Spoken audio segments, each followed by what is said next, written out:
Good evening everyone. আমি ক্লাসটা আজকে রাত্রিরে মানে যখন তোমরা দেখছো তার আগের দিনের রাত্রিরে রেকর্ড করছি বিকজ কালকে আমি থাকবো না। আই হোপ তোমরা কালকে ক্লাসটা যখন যাবে তোমরা সবাই দেখবে। এবং আজকে আমরা একটা নতুন জিনিস করব। নতুন জিনিস কি, যেটা এই চ্যানেলে আগে হয়নি, সেটা হচ্ছে যে আমরা আজকে টপিক ডিসকাশন করব। এবং আমার একটা স্টুডেন্ট বা অনেকে তোমরা কমেন্ট সেকশনে বলেছো যে টপিক ওয়াইজ ক্লাস নিয়ে আসতে। তো আমরা বায়োলজির সেল অলরেডি পড়ে নিয়েছি কোয়েশ্চেন আনসারের মাধ্যমে। আজকে পড়বো সেল সাইকেল। সেল সাইকেল বা সেল ডিভিশন বলতে পারো। এবং সেখানে হচ্ছে আমরা পড়বো যে কত রকমের সেল ডিভিশন হয়, সেল সাইকেল কি, সেল ডিভিশনে কোনটা কোথায় ঘটে, কোন পর্যায়ে কি কি ঘটনা ইম্পর্টেন্ট, সেই সমস্ত কিছু নিয়ে আমরা আজকে ডিসকাস করবো। প্রথমে সেল সাইকেল জিনিসটা কি, আসলে একটা সেল সেটা আস্তে আস্তে বাড়ছে, বাড়ার পরে সেটা ডিভাইড করছে, ডিভাইড করে একটা ইন্ডিভিজুয়াল সেল তৈরি করছে, সেই সেলটা আবার ম্যাচিওর হয়ে আবার ডিভাইড করছে। তো এই যে সাইকেলটা ঘুরছে অনবরত, এই যে চক্রটা চলছে, এই চক্রটাকেই বলা হচ্ছে সেল সাইকেল বা কোষ চক্র। এবং কোষ চক্রের আমরা দুটো প্রধান দশা দেখতে পাবো, একটা হচ্ছে এন্টারফেজ, একটা হচ্ছে মাইটোটিক ফেজ। ইন্টারফেজে কোনো রকমের ডিভিশন ঘটবে না। ইন্টারফেজে যেটা ঘটবে সেটা হচ্ছে একটা সেল নিজেকে প্রিপেয়ার করবে সেল ডিভিশনের জন্য। এবং প্রিপেয়ার করতে গেলে যে জিনিসগুলো লাগবে, মানে ধরো একটা সেল, এটা একটা সেল, এই সেলের মধ্যে একটা নিউক্লিয়াস আছে এবং আরো তো সেল অর্গানেল আছে, ধরো প্লাস্টিড আছে, মাইটোকন্ড্রিয়া আছে, নিউক্লিয়াসের মধ্যে ডিএনএ আছে, আরো রাইবোজোম আছে, প্রোটিন আছে, লাইসোজোম আছে, তারপর তোমার গলগি অ্যাপারেটাস আছে, এন্ডোপ্লাজমিক রেটিকুলাম আছে। All of the cell organelles are present in this cell. এবং এই যে সেল অর্গানেল গুলো, ধরো এখানে সাপোজ যে 5টা প্লাস্টিড ছিল, অ্যাজিউম করতে বলছি, ঠিক আছে, ধরো 5টা প্লাস্টিড ছিল, 10টা মাইটোকন্ড্রিয়া ছিল, একটা গলগি অপারেটরস ছিল, সফট এন্ডোপ্লাজমিক রেটিকুলামের সাইজ এতটা ছিল। এবার এইটাকে যদি ডিভাইড করে দেয়, হাফ করে দেয়, তাহলে তো যে সেলটা তৈরি হবে সেখানে সমস্ত সেল অর্গানেল গুলো হাফ রয়ে যাবে। বাট এটা তো সেল সাইকেলের মোটিভ না। সেল সাইকেলে কি হচ্ছে, যখন একটা সেল ডিভাইড করছে, আমরা যখন মাইটোটিক সরি মাইটোসিস দেখবো, তখন দেখবো একদম একদম ইকুয়াল অ্যামাউন্টে সেটা ডিস্ট্রিবিউট হচ্ছে। যতটা পেরেন্ট সেলে ছিল ততটাই আমরা ডটার সেলের ক্ষেত্রেও দেখতে পাবো। তাহলে সেটা হবে কি করে, তখন কি করছে যে এই যে মানে নিউক্লিয়াসের বিভাজন হওয়ার আগে নিউক্লিয়াসের মধ্যে যে ডিএনএ থাকছে সেগুলোকে ডাবল করছে, যে সমস্ত সেল অর্গানিলস গুলো রয়েছে সেগুলো ফার্দার ডিভাইড হয়ে নতুন নতুন নতুন করে আরো ডাবল কাউন্টের অর্গানিলস তৈরি হচ্ছে। নিউক্লিয়াসের ডিভিশনের জন্য যে জিনিসগুলো দরকার সেই জিনিসগুলো তৈরি হচ্ছে, বিভিন্ন প্রোটিন সিনথেসিস হচ্ছে। All this happen in this interface.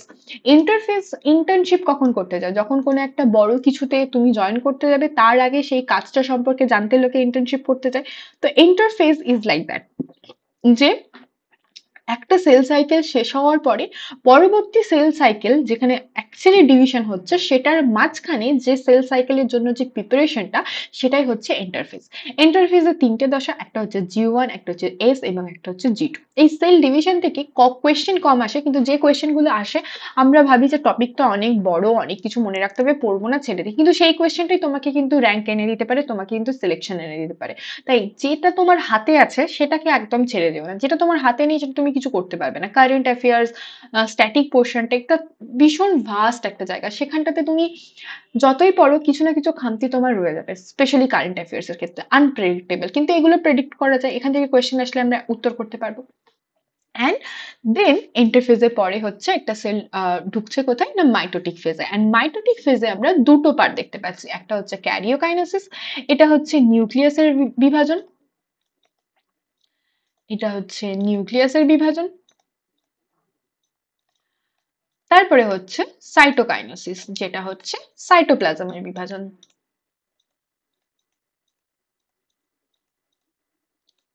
যেটা হচ্ছে সাইটোপ্লাজমের বিভাজন। নিউক্লিয়াসের বিভাজন হবে, তারপরে সাইটোপ্লাজমের বিভাজন হবে, একটা নিউক্লিয়াস থেকে একটা সেলের মধ্যে দুটো সেল তৈরি হবে, তারপর সাইটোপ্লাজমের বিভাজন হবে। ক্যারিওকাইনেসিসের 4টে পার্ট, একটা প্রোফেজ, মেটাফেজ, অ্যানাফেজ এবং টেলোফেজ। 4টে পার্টে কি কি সিগনিফিকেন্স ঘটনা করছে আমরা পড়ব। একটা সেল সাইকেল যদি আমরা দেখি, তাহলে সেলটা গ্রোথ করছে, জি1 ফেজ, দেন এস ফেজ, দেন জি2 ফেজ, দেন ঢুকছে এম ফেজের মধ্যে, প্রোফেজ, মেটাফেজ, অ্যানাফেজ, টেলোফেজ, দেন সাইটোকাইনেসিস।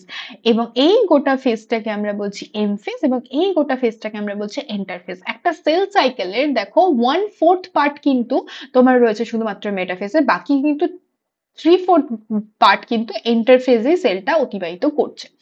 এবং এখানে যে জায়গাটা বলার সেটা হচ্ছে যে, একটা মিনিট জাস্ট আমি একটা জিনিস দেখে নিই। ওকে, এখানে যে জিনিসটা বলার সেটা দেখো, এই সাইকেলটা দেখেই তুমি মনে করে নিতে পারবে, তোমাকে পড়ার দরকারও পড়বে না। এস ফেজ হচ্ছে সিনথেসিস ফেজ, এখানে কি লেখা রয়েছে, ডিএনএ সিনথেসিস হচ্ছে।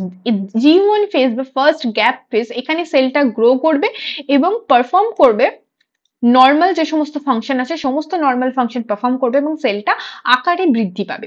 এস ফেজে কি হচ্ছে, ডিএনএ রেপ্লিকেশন হচ্ছে।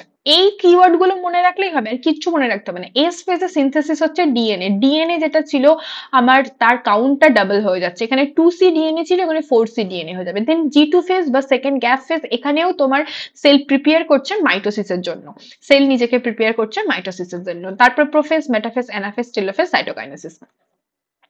এইবার এখানে যেটা মনে রাখতে হবে সেটা দুটো জিনিস, একটা হচ্ছে এইখানটাতে একটা চেক পয়েন্ট থাকবে, এখানটাতে একটা চেক পয়েন্ট থাকবে, এখানটাতে একটা চেক পয়েন্ট থাকবে।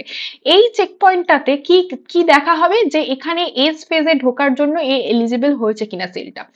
যদি এলিজিবল হয় তাহলে এস ফেজে ঢুকবে, নইলে এটা বেরিয়ে যাবে সেল সাইকেল থেকে। সেম এখানেও, সেম এখানেও। তাহলে এখান থেকে এখান থেকে এখান থেকে তিনটে জায়গায় যে চেক পয়েন্ট গুলো রয়েছে, সেই চেক পয়েন্ট গুলোতে দেখা হবে যে সেলটা আদেও পরের ফেজে যাওয়ার জন্য কোয়ালিফাই করছে নাকি করছে না। যদি করে তাহলে পরের ফেজে যাবে, যদি না করে তাহলে সেলটা সেল সাইকেল থেকে বেরিয়ে যাবে এবং G0 দশায় চলে যাবে। G0 দশায় চলে গেলে সেলটা আর ডিভাইড করতে পারবে না। এখানেও আমরা একটা G0 ফেজ দেখতে পাবো, যেখানে সেলটা ডিভাইড করছে না, ম্যাচিওর হচ্ছে। যদি সেলটা G0 দশা থেকে আবার এলিজিবল হয়, তাহলে আবার কিন্তু সে সেল সাইকেলে ঢুকতে পারবে।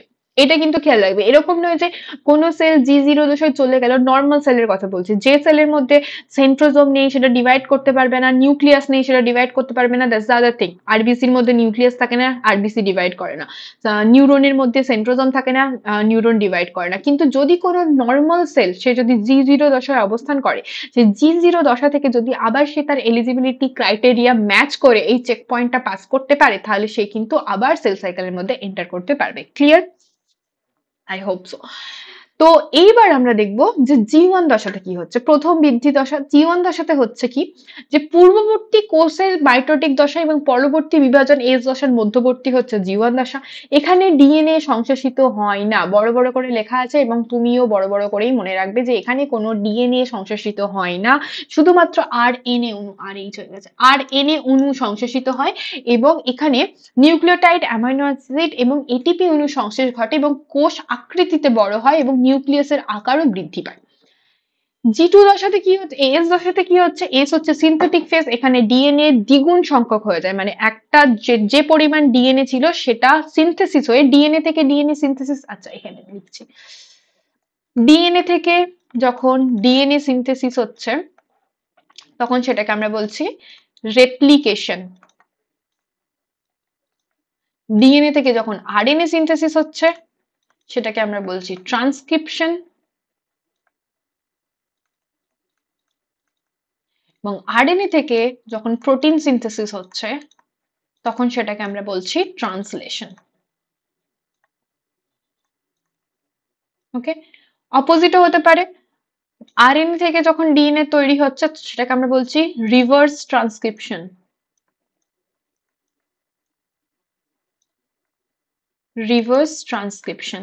ওকে, আর ডিএনএ থেকে ডিএনএ তো রেপ্লিকেশন হচ্ছে। আরএনএ একতন্ত্রী, ডিএনএ দ্বিতন্ত্রী। ডিএনএ এর ক্ষেত্রে যে পিউরিন পিরিমিডিন বেস থাকে এগুলো আমরা অন্য ক্লাসে পড়বো, তবু আমি বলে দিচ্ছি। ডিএনএ এর ক্ষেত্রে যে পিউরিন পিরিমিডিন বেস থাকে সেটা হচ্ছে A, G, T and C, adenine, guanine, thymine আর সাইটোসিন। এবং আরএনএ এর ক্ষেত্রে কি থাকে, A, G, U and C, uracil আর সাইটোসিন। থাইমিনের পরিবর্তে ইউরাসিল থাকে। এ আর টি এর মধ্যে ডাবল বন্ড থাকে, জি আর সি এর মধ্যে ট্রিপল বন্ড থাকে।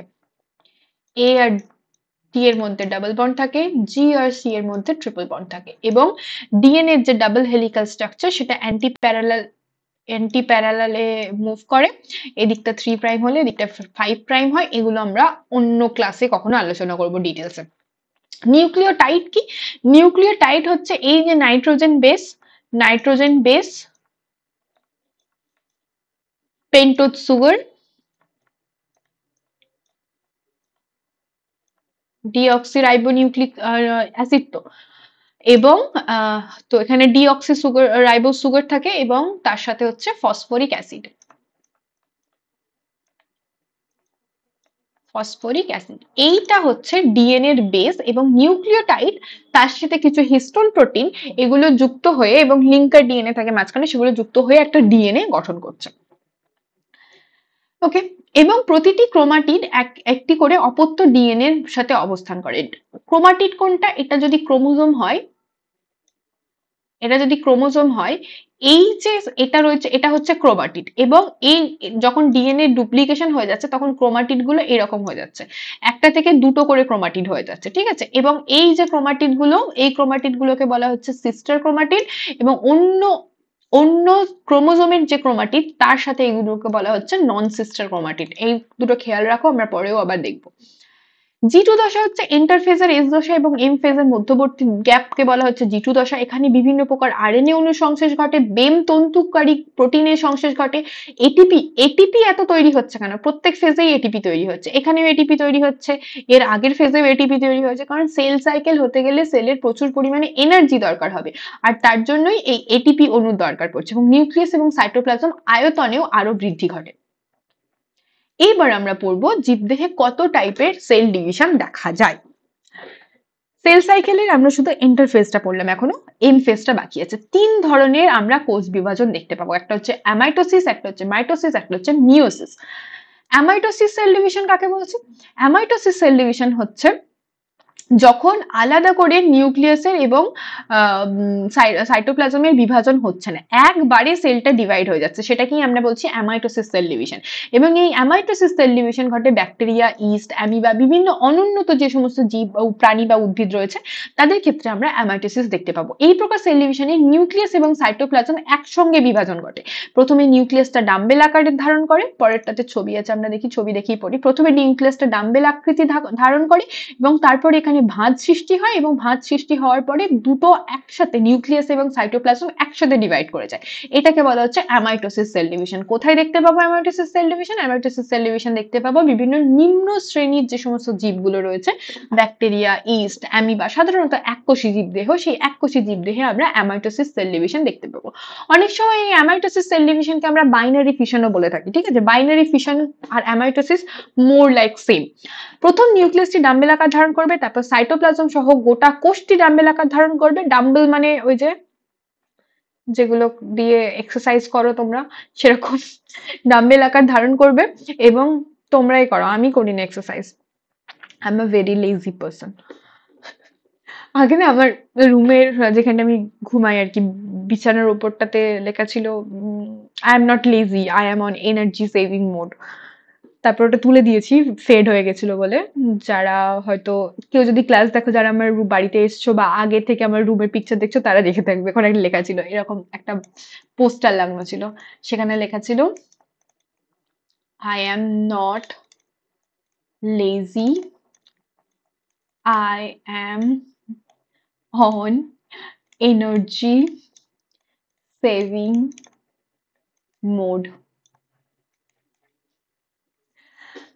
তো যাই হোক, নিউক্লিয়াস এবং সাইটোপ্লাজম পরস্পর একসাথে বিচ্ছিন্ন হয়ে দুটো অপত্য কোষ সৃষ্টি করে, এবং নিম্ন শ্রেণীর জীবেরা অ্যামাইটোসিস পদ্ধতিতে সংখ্যা বৃদ্ধি করে।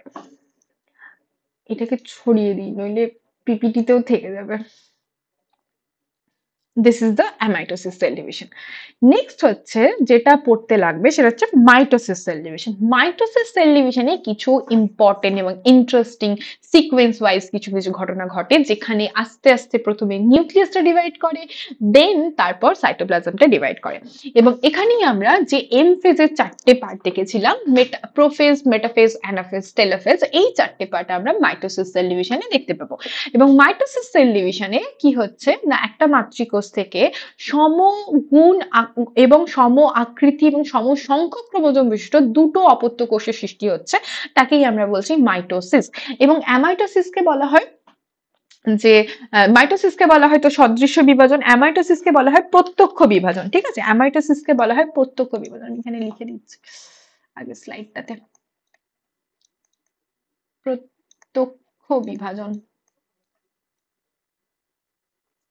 প্রত্যক্ষ বানান কি?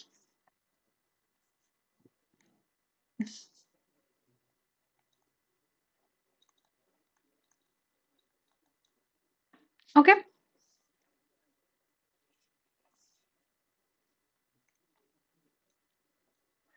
কোথায় ঘটে? উদ্ভিদ দেহে বিভিন্ন ভাজক কলা যেখানে ডিভাইড করে বৃদ্ধি করছে, সেইখানে পাতা, ফল, যে কোনো দেহ কোষেই মাইটোসিস ঘটে। যে কোনো দেহ কোষে, প্রাণী দেহে ভ্রূণ, ত্বক, অস্থিমজ্জা প্রভৃতি অংশে দেখা যায়। যে কোনো দেহ কোষেই মাইটোসিস ঘটে। এটা আমরা স্থান হচ্ছে যে কোনো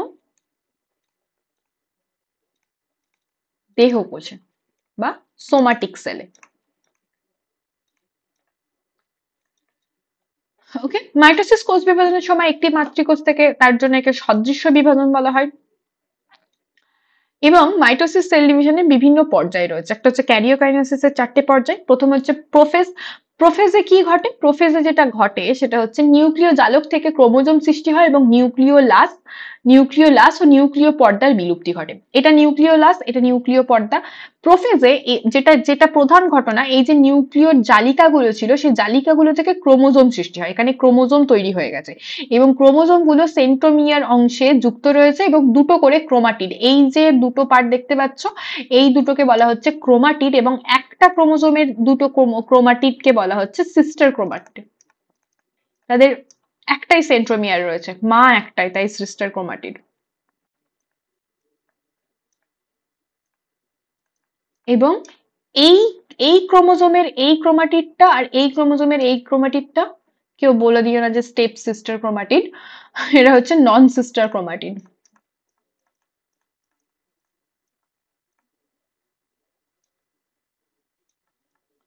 ওকে, আচ্ছা। এবং এটা হচ্ছে নিউক্লিয়ার এনভেলপ, যেটা আস্তে আস্তে ডিজলভ হয়ে যাবে এবং এখানে যে তোমার স্পিন্ডেল ফাইবার গুলো ছিল সেই স্পিন্ডেল ফাইবার গুলো সৃষ্টি হতে শুরু করবে। ঠিক আছে, এখানে স্পিন্ডেল ফাইবার গুলো সৃষ্টি হতে শুরু করবে এবং আস্তে আস্তে আমরা দেখব যে এই স্পিন্ডেল, এখানে যে সেন্ট্রোজোমটা ছিল সেন্ট্রোজোমও এখানে ডিভাইড করতে শুরু করবে। সরি। ওকে, ক্রোমোজোম সৃষ্টি হলো এবং ক্রোমোজোম গুলো দুটো করে ক্রোমাটিড গঠন করলো এবং ক্রোমাটিড গঠন করার পরে তারা একটা একটা সেন্ট্রোমিয়ার অংশে এখনো কিন্তু যুক্ত রয়েছে এবং এখানে যে সেন্ট্রিওলটা রয়েছে, সেন্ট্রোজোমের মধ্যে যে দুটো পার্ট থাকে, এটা সেন্ট্রোজোমের মধ্যে দুটো এরকম 90 ডিগ্রি অ্যাঙ্গেলে থাকে দুটো পার্ট, যেগুলোকে আমরা সেন্ট্রিওল বলছি। এই সেন্ট্রিওলটাও ডিভাইড হয়ে গেছে। ঠিক আছে, সেন্ট্রিওলটা ডিভাইড হয়ে এখান থেকে অ্যাস্ট্রাল রে বা স্পিন্ডেল ফাইবার তৈরি হতে শুরু করেছে। নেক্সট ফেজে আমরা দেখব মেটাফেজ, যেখানে মেটাফেজের প্রধান ঘটনা হচ্ছে বেম তন্তুগুলো বেমের বিষুব অঞ্চলে ক্রোমোজোমগুলির সাথে সঞ্চিত থাকে। স্পিন্ডেল ফাইবার যেগুলো তৈরি হচ্ছিল সেটা তৈরি হয়ে গেছে এবং এই যে ক্রোমোজোমের সেন্টোমিয়ার অংশটা ছিল, এই যে ক্রোমোজোমের সেন্টোমিয়ার অংশটা ছিল, এই স্পিন্ডেল ফাইবার গুলো তখন এই এনভেলপটা পুরোটা ডিজলভ হয়ে গেছে, পুরোটা অদৃশ্য হয়ে গেছে এবং সেই সেন্ট্রোমিয়ার গুলোর সাথে কানেক্ট হয়ে গেছে। সেন্ট্রোমিয়ার গুলোর সাথে কানেক্ট হয়ে এরকম মাঝখানে একদম বিষুব অঞ্চলে সজ্জিত থাকে, সেটাই হচ্ছে মেটাফেজ। মেটাফেজ মানে হচ্ছে তোমার মাঝামাঝি অবস্থান করছে ক্রোমোজোম গুলো। এরপরে অ্যানাফেজে কি হবে? এখানে যে প্রধান ঘটনাটা ঘটে সেটা হচ্ছে এই যে সেন্ট্রোমিয়ার অংশ ছিল, এই সেন্ট্রোমিয়ার অংশ থেকে এবার ক্রোমোজোম গুলো ভাগ হয়ে যাবে। এটা একটা ক্রোমোজোম ছিল তো এইরকম, এবার তুমি এটাকে কেটে দাও মাঝখান থেকে। যদি তুমি এটাকে মাঝখান থেকে কেটে দাও, তাহলে ওই ওপর দিকে একটা অংশ, কিরকম অংশ? ওপর দিকে এরকম একটা অংশ থাকবে আর নিচের দিকে এরকম একটা বানি ইয়ারের মতো দুটো অংশ থাকবে। তো এই বানি ইয়ারের মধ্যে যে দুটো অংশ রইলো সেই দুটো অংশ এবার মুভ করতে শুরু করবে। এরা এবার মাকে ছেড়ে দিয়েছে, ভাগ করে নিয়েছে, একটু একটু সেন্ট্রোমিয়ার নিয়ে নিয়েছে সিস্টার ক্রোমাটিড গুলো। তারা এবার দুটো দিকে এই যে স্পিন্ডল ফাইবার গুলো তৈরি হয়েছে, সেন্ট্রিওল রয়েছে, সেন্ট্রোজোম রয়েছে এখানে, এই সেন্ট্রোজোমের দিকে মুভ করতে শুরু করবে। এই যে মুভমেন্টটা, এই মুভমেন্টটা হচ্ছে অ্যানাফেজে এবং এই মুভমেন্টটাকে বলা হচ্ছে অ্যানাফেজীয় চলন। বিপরীত মেরুর দিকে গমন করতে শুরু করবে। এরপরে ঠিক এইখানটাতেই যখন এই একটা করে সেন্ট্রোমিয়ার যুক্ত থাকবে তখন আমরা ক্রোমোজোম গুলোকে খুব স্পষ্টভাবে দেখতে পাবো এবং এইখানেই আমরা সেন্ট্রোমিয়ারের অবস্থান অনুযায়ী ক্রোমোজোম গুলোকে ভাগ করতে পারবো। কিরকম ভাবে ভাগ করতে পারবো? এটা একটা ক্রোমোজোম, এটা সেন্ট্রোমিয়ার, এটা ক্রোমাটিড, এই পার্টটাকে বলা হচ্ছে টেলোমিয়ার অংশ। লেজ গজিয়ে গেছে, টেলোমিয়ার। এটা হচ্ছে শর্ট আর্ম, এটা লং আর্ম। যদি সেটা দেখতে এরকম টি এর মতো হয়, সেটাকে আমরা বলছি টেলোসেন্ট্রিক ক্রোমোজোম। যদি এরকম আই এর মতো হয় সেটাকে আমরা বলছি অ্যাক্রোসেন্ট্রিক ক্রোমোজোম। যদি এইরকম এল এর মতো দেখতে হয় সেটাকে আমরা বলছি তোমার সাবসেন্ট্রিক ক্রোমোজোম, এবং এরকম ভি শেপ দেখতে হলে সেটাকে মেটাসেন্ট্রিক বলছি। ভি এল, এটা হচ্ছে তোমার আই আকৃতির ক্রোমোজোম, এবং একটা হচ্ছে জে আকৃতির ক্রোমোজোম, আই আকৃতির ক্রোমোজোম। এবং এই ক্রোমোজোম গুলিকে এরকম আকৃতি বিশিষ্ট দেখায়। তাহলে কোয়েশ্চেন আসে যে কোন পর্যায়ে, সেল ডিভিশনের কোন পর্যায়ে আমরা ক্রোমোজোম গুলিকে বিভিন্ন আকৃতি দেখি, সেটা হচ্ছে তোমার অ্যানাফেজ দশা। এরপরে কি হবে, যে দুটো চলে গেছে, দুই প্রান্তে পৌঁছে গেছে, দুই প্রান্তে যখন পৌঁছে গেল তখন আস্তে আস্তে আবার নিউক্লিয়াসের যে পর্দাটা সেটা দেখা যাবে, এই বেম তন্তুগুলো চলে যাবে এবং এখানে নিউক্লিয় পর্দার আবির্ভাব ঘটবে। এবং যেই ক্রোমোজোম গুলো এখানে যাচ্ছিল, তারা যে একটা করে সেন্ট্রোমিয়ার নিয়ে ক্রোমোজোম গুলো মানে পেঁচিয়ে শর্ট হয়েছিল, সেটা আস্তে আস্তে আরো বেশি এই প্যাঁচানোটা খুলে যাবে, খুলে গিয়ে একদম জালিকাকার আকৃতি গঠন করতে থাকবে। যখন আমাদের টেলোফেজ শেষ হয়ে যাবে, তখন টেলোফেজের শেষে আমরা কি দেখবো, যে দুটো অপত্য নিউক্লিয়াস তৈরি হয়েছে এবং নিউক্লিয় ওলাস এবং নিউক্লিয় জালিকারও সৃষ্টি হয়েছে। এই পর্যন্ত কি হলো, একটা সেলের মধ্যে দুটো নিউক্লিয়াস তৈরি হয়ে গেল। এখানে যদি সেল ডিভিশনটা বন্ধ হয়ে যায়, তাহলে কি ঘটবে, যে একটা সেলের মধ্যে আমরা মাল্টিপল নিউক্লিয়াস দেখতে পাবো। তখন সেই সেলটাকে আমরা কি বলি, সিনসাইটিয়াম আর সিনোসাইট আমরা পড়েছিলাম যে বহু নিউক্লিয়াস যুক্ত আমরা কোষ দেখতে পাবো। এরপরে ঘটবে সাইটোকাইনেসিস। সাইটোকাইনেসিসের পরে কি হবে, সাইটোকাইনেসিস ইজ সিম্পল। প্রাণী কোষের ক্ষেত্রে তো আরোই সিম্পল। প্রাণী কোষের ক্ষেত্রে এরকম ফর সৃষ্টি হয়, এরকম ভাঁজ সৃষ্টি হবে, দিয়ে এখানটায় কোষ পর্দা তৈরি হবে, দুটো সেল আলাদা হয়ে যাবে। সি, আচ্ছা প্রাণী কোষটা আগে দেখে নাও। এখানে এই যে ক্লিভেজ অ্যারো সৃষ্টি হবে এবং এই দুটো আস্তে আস্তে ভেতরের দিকে ঢুকে গিয়ে এখানে সেল মেমব্রেন তৈরি হবে, এবং সেল মেমব্রেন তৈরি হওয়ার পরে দুটো ডিভাইড হয়ে যাবে। অ্যানিমাল সেলের ক্ষেত্রে তো এটা হলো। প্ল্যান্ট সেলের ক্ষেত্রে কি হয়, প্ল্যান্ট সেলের ক্ষেত্রে যেটা হয়, এখানে আরো একটা জিনিস তৈরি হতে হবে, যেটা হচ্ছে সেল প্লেট তৈরি হতে হবে। সেল প্লেট থেকে সেল ওয়াল তৈরি হতে হবে। তার জন্য ওই যে স্পিন্ডেল ফাইবার গুলো ছিল, যেই স্পিন্ডেল ফাইবার গুলো দিয়ে সেল ডিভিশন হচ্ছিল, তার কিছু অংশ এই বিষুব অঞ্চলে থেকে যাবে, এবং সেই অংশগুলো থেকে তৈরি হবে সেল প্লেট, এবং সেল প্লেটের দুই সাইডে সেলুলোজ সঞ্চিত হয়ে তৈরি হবে সেল ওয়াল, এবং তারপরে সেল মেমব্রেন তৈরি হবে, দুটো আলাদা আলাদা সেল ডিভাইড হয়ে যাবে। এটাই লেখা আছে, লেখাটা পড়ে নেবে বাস।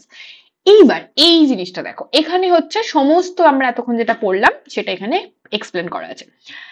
মাইটোটিক সেল ডিভিশন, প্রোফেজ, যেখানে প্লাজমা মেমব্রেন রয়েছে, নিউক্লিয়ার মেমব্রেন রয়েছে, ইনট্যাক্ট নিউক্লিয়ার এনভেলপ রয়েছে, এবং প্রোফেজ থেকে যখন মেটাফেজে যাচ্ছে, এই ফেজটা যেটা প্রো মেটাফেজ, প্রোফেজ শুরু হয়ে গেছে, যেখানে সেন্ট্রোজোমটা ডিভাইড হয়ে দুই দিকে চলতে শুরু করেছে, developing bipolar spindle, condensing chromosome with two chromatid held together at the kinetochore. Kinetochore মানে হচ্ছে সেন্ট্রোমিয়ার, সেন্ট্রোমিয়ারটাকেই আমরা কাইনেটোকোর বলছি, ঠিক আছে।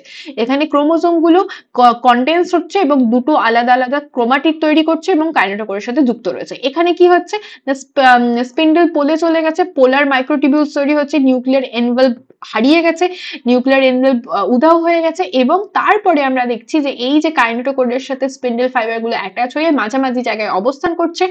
তারপরে আমরা দেখছি এখান থেকে ছিঁড়ে দুদিকে দুদিকে মুভ করছে, অ্যানাফেজীয় চলন, এখানে পৌঁছে গেল টেলোফেজের মধ্যে, পৌঁছে গিয়ে আবার নিউক্লিয়ার মেমব্রেনটা রিফর্ম করছে around the individual chromosome, unravelling the chromosome, এবং তারপরে আবার দেখতে পেলাম আমরা এখানে ভাঁজ সৃষ্টি হচ্ছে এবং সাইটোকাইনেসিস হচ্ছে, দুটো আলাদা আলাদা সেল হয়ে যাচ্ছে। সিম্পল, বোঝা গেছে। কি কি মনে রাখতে হবে, প্রোফেজে নিউক্লিয় পর্দা বিলুপ্ত হচ্ছে, ক্রোমোজোম গুলো দুটো করে ক্রোমাটিড গঠন করছে, এবং তারপরে মেটাফেজে গিয়ে সেন্ট্রোমিয়ার অংশে স্পিন্ডল ফাইবার গুলো অ্যাটাচ হয়ে মাঝখানে বিষুব অঞ্চলে সজ্জিত হচ্ছে। অ্যানাফেজে সেখান থেকে ছেড়ে বেরিয়ে দুদিকে দুজনা মানে যে যার দিকে চলে যাচ্ছে, অ্যানাফেজীয় চলন হচ্ছে। তারপরে আবার টেলোফেজের পৌঁছাতে পৌঁছাতে ওরা দুদিকে দু পোলে চলে গেছে, এবং সেখানে গিয়ে আবার নিউক্লিয়ার মেমব্রেন আসছে, টেলোফেজ শেষ হচ্ছে, দুটো আলাদা আলাদা নিউক্লিয়াস তৈরি হচ্ছে, তারপর সাইটোকাইনেসিসে গোটা সেলটা ভাঁজ হয়ে গিয়ে মাঝখানে দুটো আলাদা আলাদা সেল তৈরি হচ্ছে। That's it. এরপরে আমরা যেটা পড়বো, এটা ওখানে ওটাই লেখা আছে, বিভিন্ন ভাষাতে, ইংলিশে লেখা আছে, ওখানে বাংলাতে আমি এক্সপ্লেন করে দিয়েছি, যাদের দেখা দেখে নিন। এইবার আমরা পড়বো যেটা হচ্ছে meiosis cell division. Meiosis cell ডিভিশনের ক্ষেত্রে যেটা হয় সেটা হচ্ছে যে একটা ডিপ্লয়েড কোষ থেকে 2n সংখ্যক ক্রোমোজোম বিশিষ্ট কোষ থেকে দুবার বিভাজিত হয়ে n সংখ্যক ক্রোমোজোম বিশিষ্ট, এখানে ডিপ্লয়েড মানে সবসময় যে 2n হবে সেরকম নয়, ধরো আমাদের ক্ষেত্রে এটা 2n, কোনো এমন একটা অ্যানিমাল যার হয়তো ক্রোমোজোম সংখ্যা 13n, 13 না 30n, ধরো সাপোজ অ্যাজিউম করতে বলছি, হতেই পারে ভবিষ্যৎ তৈরি হলো, তো সেক্ষেত্রে হাফ হয়ে যাবে 15n সংখ্যক ক্রোমোজোম তৈরি হবে, ঠিক আছে। তো হ্যাপ্লয়েড সংখ্যক অপত্য জনন কোষ তৈরি হয়, তাদেরকে বলা হয় মিওসিস। এবং মিওসিস সেল ডিভিশনের স্থান কোথায়? মিওসিস সেল ডিভিশনের স্থান হচ্ছে তোমার জনন কোষে। এবং মিওসিস দরকার কেন, এতটা অপরিহার্য করো? ধরো একটা পেরেন্ট, একটা মানে অফস্প্রিং তৈরি করতে গেলে দুটো সেল লাগছে, একটা মায়ের কাছ থেকে আসছে, একটা বাবার কাছ থেকে আসছে। ধরো মিওসিস হতো না, ধরো এমন একটা সিচুয়েশন মিওসিস সেল ডিভিশন এক্সিস্টই করে না, সব জায়গায় মাইটোসিস হচ্ছে, তাহলে কি হবে? এই 2n সংখ্যক সেল থেকে এই দুটো যখন মিশবে, মিশে গিয়ে কি হবে, একটা যে জাইগোট তৈরি করবে সেটা 4n সংখ্যক হয়ে যাবে, এবং এই 4n সংখ্যকটা আবার মাইটোসিস করলে কি হবে, 4n ই তো হতে থাকবে। তাহলে আবার এই 4nটা যখন আবার বাচ্চা তৈরি করবে, অফস্প্রিং তৈরি করবে, তখন 4n প্লাস 4n দিয়ে তারপর 8n হয়ে যাবে। তো গোটা ক্রোমোজোমের সিকোয়েন্সটাই চেঞ্জ হয়ে যাবে, আলাদা প্রজাতি তৈরি হয়ে যাবে, জেনেটিক কোড চেঞ্জ হয়ে যাবে। তো সেটাকে তো বন্ধ করতে হবে, সেটাকে বন্ধ করার একটাই উপায় যে যখন দুটো জাইগোট তৈরি হচ্ছে তার আগে এটাকে হাফ করে দাও, তাহলে সেটা ইনট্যাক্ট থাকবে। ক্লিয়ার? উন্নত উদ্ভিদ দেহে ডিপ্লয়েড রেণু মাতৃকোষে এই প্রক্রিয়ায় হ্যাপ্লয়েড রেণু উৎপন্ন হয়। এইবার ধরো কোনো একটা সেল, সেটা n সংখ্যক আছে, এই দুটো মিশে 2n সংখ্যক জাইগোট তৈরি করলো, তারপর এখানে যদি মিওসিস হয়, তাহলে এখানে মিওসিস হওয়ার ফলে n সংখ্যক জাইগোট তৈরি হয়ে যাবে, সেটাকে আমরা বলছি জাইগোটিক মিওসিস। মিওসিস তিনটে টাইপের হয়। মিওসিসের স্থান, এক মিনিট, কোথায় গেল, হ্যাঁ এইখানটাতে দেখো, যাদের ক্ষেত্রে গ্যামেটোফাইট হচ্ছে মেন দশা, n সংখ্যক হ্যাপ্লয়েড সংখ্যক মেন দশা, তাদের ক্ষেত্রে আমরা কি করব, যে গ্যামেটোজেনেসিস যে প্রক্রিয়াটা, গ্যামেট যখন প্রডিউস হচ্ছে তখন মাইটোসিসেই হচ্ছে, জাইগোট তৈরি হচ্ছে, তারপর মিওসিস হচ্ছে, তারপর স্পোর তৈরি হচ্ছে। যাদের ক্ষেত্রে স্পোরোফাইট দশা, তাদের ক্ষেত্রে গ্যামেটোজেনেসিস যে প্রডিউস যখন হচ্ছে, যখন গ্যামেট ফর্মেশন হচ্ছে, তখনই সেক্ষেত্রে মিওসিস হচ্ছে। এইটাকে আমরা বলছি জাইগোটিক মিওসিস। জাইগোটিক মিওসিস, যেটা জাইগোটে হচ্ছে সেটাকে আমরা বলছি জাইগোটিক মিওসিস। এটা সরি এটাকে আমরা বলছি গ্যামেটোজেনেসিস বা নর্মাল মিওসিস গ্যামেট ফর্মেশনের সময় হচ্ছে, আর এটাকে আমরা বলছি যে স্পোর ফর্মেশনের সময় হচ্ছে। ঠিক আছে, তিনটে টাইপের মিওসিস আমরা দেখতে পাচ্ছি, স্পোরিক মিওসিস, জাইগোটিক মিওসিস আর গ্যামেটিক মিওসিস। এটা হচ্ছে গ্যামেটিক মিওসিস আর এটা হচ্ছে স্পোরিক মিওসিস। স্পোরে হচ্ছে এটা, তার জন্য স্পোরিক মিওসিস। এক্ষেত্রে গ্যামেট ফর্মেশনে হচ্ছে, তাই গ্যামেটিক মিওসিস। এক্ষেত্রে স্পোর ফর্মেশনে হচ্ছে কিন্তু জাইগোটে মিওসিসটা হচ্ছে। ওকে, আচ্ছা এইবার যেটা পড়ছিলাম কোথায়, এখানে মিওসিসটা কিভাবে হয়। প্রথম যে মিওসিস 1 যেটা হচ্ছে সেটা হচ্ছে হেটারোটপিক ডিভিশন, মানে এই যে মিওসিসটা যখন শুরু হচ্ছে এখানে 2n সংখ্যক ছিল, এখানে যখন ডিভাইড হচ্ছে, ডিভাইড হওয়ার পরে যখন এখানে একদম টেলোফেজ শেষ হয়ে যাচ্ছে, এখানে যখন সেলটা আসছে তখন n সংখ্যক হয়ে যাচ্ছে, আবার এই n সংখ্যক সেলটা মিওসিস 2 তে ঢুকছে, এবং এই n সংখ্যক থেকে কিন্তু আবার n সংখ্যক ক্রোমোজোম বিশিষ্ট কোষ তৈরি হচ্ছে। এবং মিওসিসের যে সেকেন্ড পার্টটা, ঠিক আছে, মিওসিস যে 2টা সেটা একদম সিমিলার টু আমরা যেটা মাইটোসিস পড়লাম। মাইটোসিসের সাথে মিওসিসের সেকেন্ড পার্টের কোনো রকমের কোনো আলাদা কিছু নেই, কিন্তু মিওসিস 1 যেটাকে আমরা হেটারোটপিক ডিভিশন বলছি বা এটাকে আমরা হ্রাস বিভাজনও বলে থাকি, এইটা হচ্ছে আলাদা মাইটোসিস ডিভিশনের থেকে। এখানে চারটে দশা পড়বো আমরা, প্রোফেজের চারটে নয়, সরি, প্রোফেজ মেটাফেজ তো এরকম যেরকম পড়ছি সেরকম ঠিক আছে, প্রোফেজ মেটাফেজ অ্যানাফেজ টেলোফেজ, কিন্তু প্রোফেজের ক্ষেত্রে আমরা এখানে বিভিন্ন উপদশা পড়বো, যেটা হচ্ছে সরি, প্রোফেজের ক্ষেত্রে আমরা এখানে লিপ্টোটিন, জাইগোটিন, প্যাকাইটিন, ডিপ্লোটিন এবং ডায়াকাইনেসিস, ঠিক আছে, এই কতগুলো আমরা দশা পড়বো। একটা হচ্ছে তোমার লেপ্টোটিন, এটা প্রোলেপ্টোটিন মানে লেপ্টোটিনের আগে, লেপ্টোটিন, জাইগোটিন, প্যাকাইটিন, ডিপ্লোটিন এবং ডায়াকাইনেসিস, পাঁচটা মেন দশা পড়বো। এটা হচ্ছে প্রোফেজ থেকে যখন লেপ্টোটিনে ঢুকছে। কি হচ্ছে প্রথমে, যেটা মিওসিস 1 ঘটছে, মিওসিস 1 ঘটার পরে এখানটাতে ইন্টারফেজের পরে এখানে যখন আসছে তখন হোমোলোগাস যে ক্রোমোজোম গুলো এটা পরে এক্সপ্লেন করছি, আগে আমরা দেখে নিই যে কি কি ঘটছে অ্যাকচুয়ালি। মিওসিস ওয়ানে যেটা ঘটছে সেটা হচ্ছে মিওসিস ওয়ানের প্রোফেজ যে দশা সেটাকে আমরা ভাগ করছি 5টা পার্টে, লিপ্টোটিন, জাইগোটিন, প্যাকাইটিন, ডিপ্লোটিন এবং ডায়াকাইনেসিস। লিপ্টোটিনে কি ঘটছে? লিপ্টোটিনে যেটা ঘটছে সেটা হচ্ছে ক্রোমাটিন জালিকা থেকে প্রথমে ক্রোমোজোম তৈরি হচ্ছে। এটা তো আমরা প্রোফেজ ওয়ানেও দেখেছি, যখন মাইটোসিস পড়ছিলাম তখনও দেখেছি। এবং এই যে দশা যেখানে ক্রোমাটিন জালিকা তৈরি হচ্ছে সেখানে আবার অ্যাস্ট্রাল রেও তৈরি হচ্ছে। এইবার এই যে ক্রোমাটিড সিস্টার ক্রোমাটিড রয়েছে, জাইগোটিন দশাতে এই সিস্টার ক্রোমাটিড গুলো একসাথে অবস্থান করছে এবং এই অবস্থানটাকে বলা হচ্ছে ডায়াড। ঠিক আছে, ডায়াড বা বাইভ্যালেন্ট অবস্থায় অবস্থান করে। মানে এই যে সমস্ত ক্রোমোজোম গুলো রয়েছে সেগুলো দৈর্ঘ্য বরাবর জোটবদ্ধ হলে এরকম ডায়াড গঠন করে, দুটো দুটো ক্রোমোজোম একসাথে অবস্থান করে, হোমোলোগাস ক্রোমোজোম বলছি আমরা এগুলোকে। এরপরে হচ্ছে প্যাকাইটিন, যেখানে এই যে বাহুটা ছিল এই বাহুটা এটার সাথে হাত মিলিয়ে নেয়। হাত মিলিয়ে নেওয়ার ফলে নন সিস্টার ক্রোমাটিড দ্বয়ের মধ্যে একটা ক্রসিং ওভার ঘটে, মানে এ কিছু পার্ট একে দিয়ে দেয়, এ কিছু পার্ট নিজে নিয়ে নেয়, দিয়ে এই যে গঠনটা, এই যে এক্স আকৃতি গঠনটা দেখতে পাচ্ছ এখানটাতে,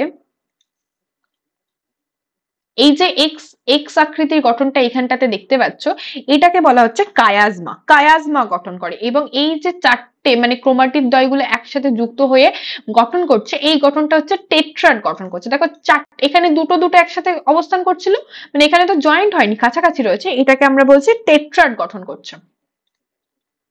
টেট্রাড গঠন করছে এবং এই যে এক্স আকৃতি গঠন করছে এখানটাতে, এটাকে বলা হচ্ছে কায়াজমা গঠন করছে, কায়াজমা। এবং এই নন সিস্টার ক্রোমাটিড দ্বয়ের মধ্যে ঘটছে ক্রসিং ওভার, যেই ক্রসিং ওভার ঘটার জন্যই নতুন নতুন বৈশিষ্ট্যের সঞ্চার ঘটছে এবং এখানে এই ক্রসিং ওভার ঘটার জন্যই আমরা বিভিন্ন ভেরিয়েশন দেখতে পাচ্ছি স্পিসিসদের মধ্যে, তাই তো? সিস্টার ক্রোমাটিড, নন সিস্টার ক্রোমাটিড কাদেরকে বলছে সেটা আমরা বুঝতে পেরে গেছি। আমি আগেই বলেছি যে যখন বাইভ্যালেন্টে অবস্থিত সমস্ত ক্রোমোজোমগুলি, প্রতিটি ক্রোমোজোম থেকে সৃষ্ট ক্রোমাটিড দ্বয়কে বলা হচ্ছে সিস্টার ক্রোমাটিড, এবং এখানে অবস্থিত যে অন্য যে সেন্ট্রোমিয়ারের সাথে যুক্ত রয়েছে সেটাকে বলা হচ্ছে নন সিস্টার ক্রোমাটিড। এইবার এ তো এক্সচেঞ্জ করে নিয়েছে, দেখো এটা পুরো ব্লু ছিল একটু পিঙ্ক হয়ে গেছে, এটা পুরো পিঙ্ক ছিল একটু ব্লু হয়ে গেছে। ডিপ্লোটিনে কি হচ্ছে? ইম্পর্টেন্ট কোয়েশ্চেন এখানে এটাই আসে যে কোন উপদশায় ক্রসিং ওভার দেখতে পাই, কোন উপদশায় কায়াজমা দেখতে পাই। কোন উপদশায় দেখতে পাই না, প্যাকাইটিন উপদশায় দেখতে পাই। এরপর হচ্ছে ডিপ্লোটিন। ডিপ্লোটিমে কি হচ্ছে না, এবার এরা দূরে যেতে শুরু করবে, পৃথক হতে শুরু করবে, এবং পৃথক হতে শুরু করা এবং ডায়াকাইনেসিসের শেষে আমরা দেখব যে নিউক্লিয় যে পর্দাটা ছিল সেটা একদম অবলুপ্ত হয়ে গেছে, প্রোফেজ শেষ হয়ে গেছে। দেখো প্রোফেজের মেন ঘটনাটা কিন্তু সেটাই আছে, প্রোফেজে সেটাই হচ্ছে যেটা মাইটোসিসে হয়েছে। প্রোফেজের মাইটোসিসে কি হয়েছে, নিউক্লিয় এনভেলপটা ডিজলভ হয়ে গেছে এবং অ্যাস্ট্রাল রে তৈরি হয়েছে, এটাও হচ্ছে সেখানে। কিন্তু ভেতরে নিউক্লিয়াসের এনভেলপটা ডিজলভ হওয়ার আগে ভেতরে একটা ক্রস কানেকশন হয়ে যাচ্ছে, একটা ক্রসিং ওভার ঘটে যাচ্ছে। এখানে নন সিস্টার ক্রোমাটিড গুলো টেট্রাড গঠন করছে, ডায়াড গঠন করছে এবং নিজেদের মধ্যে এক্সচেঞ্জ করছে এবং একটা ক্রসিং ওভার ঘটে যাচ্ছে। এরপরে অ্যাজ ইট ইজ দেখো সেমই দেখতে পাবে। এরপরে যেটা হবে সেটা হচ্ছে এই যে ক্রসিং ওভার ঘটে গেছে, তারপরে মেটাফেজে আমরা দেখতে পাবো মাঝামাঝি জায়গায় অবস্থান করবে, অ্যানাফেজে অ্যানাফেজীয় চলন দেখতে পাবো, তারপর টেলোফেজের শেষে গিয়ে টেলোফেজে গিয়ে একদম একদম দুটো দুটো দুই পোলে চলে যাবে লেট টেলোফেজে। তারপরে আমরা দেখতে পাবো যে এখান থেকে মাইটোটিক ডিভিশন হয়ে, ফার্স্ট মাইটোটিক ডিভিশন হয়ে দুটো সেল তৈরি হবে যেখানে এর এন সংখ্যক এবং এর এন সংখ্যক। 2n ছিল যেটা n হয়ে গেছে, এখানে 2n ছিল না, 2n ছিল তো, যেটা হাফ হয়ে গেল, যেটা হাফ হয়ে n সংখ্যক ক্রোমোজোম বিশিষ্ট হয়ে গেল। এইবার এটা অ্যাজ ইট ইজ যেমন মাইটোসিস আমরা পড়লাম সেরকম। বোঝা গেল জিনিসটা? এখানে টেট্রাড গঠন করেছিল, এখানে ডায়াড গঠন করেছিল, একটা ক্রোমোজোম থেকে এখানে আবার দুটো ক্রোমাটিড পেয়ে গেলাম এবং এই দুটো ক্রোমাটিড থেকে এরা লিঙ্কেজ করলো, লিঙ্কেজ করার পরে হাফ হাফ দুই দিকে গেল, দিয়ে দুটো নিউক্লিয়াস তৈরি করলো। ক্লিয়ার? এরপর আমরা আসবো মাইটোসিস এবং মিওসিসের পার্থক্য। এখানে কি দেখছি, প্রোফেজের ক্ষেত্রে ডুপ্লিকেট ক্রোমোজোম আর two sister chromatid. Duplicate chromosome হচ্ছে কিন্তু টেট্রাড গঠন করছে এখানে, এখানে যেটা করছিল না, এখানে টেট্রাড গঠন করার পরে হাফ হচ্ছে। ক্রসিং ওভার ঘটছে মেটাফেজে, মেটাফেজের আগে টেট্রাড ক্রসিং ওভার ঘটার পরে ডিভাইড করছে, এখানে কিন্তু কোনো শুধুমাত্র ডুপ্লিকেট ক্রোমোজোমই মেটাফেজিও অঞ্চলে রয়েছে। এখানে অ্যানাফেজিও চলন দেখতে পাবো। হোমোলোগাস ক্রোমোজোম সেপারেট হচ্ছে, এখানে সিস্টার ক্রোমাটিড সেপারেট হচ্ছে। এখানে হোমোলোগাস ক্রোমোজোম সেপারেট হচ্ছে, এখানে সিস্টার ক্রোমাটিড সেপারেট হচ্ছে। এখানে 2 ডিপ্লয়েড ডটার সেল, এখানে 4 হ্যাপ্লয়েড ডটার সেলস দেখতে পাবো মিওসিস 2 এর একদম শেষে। ক্লিয়ার?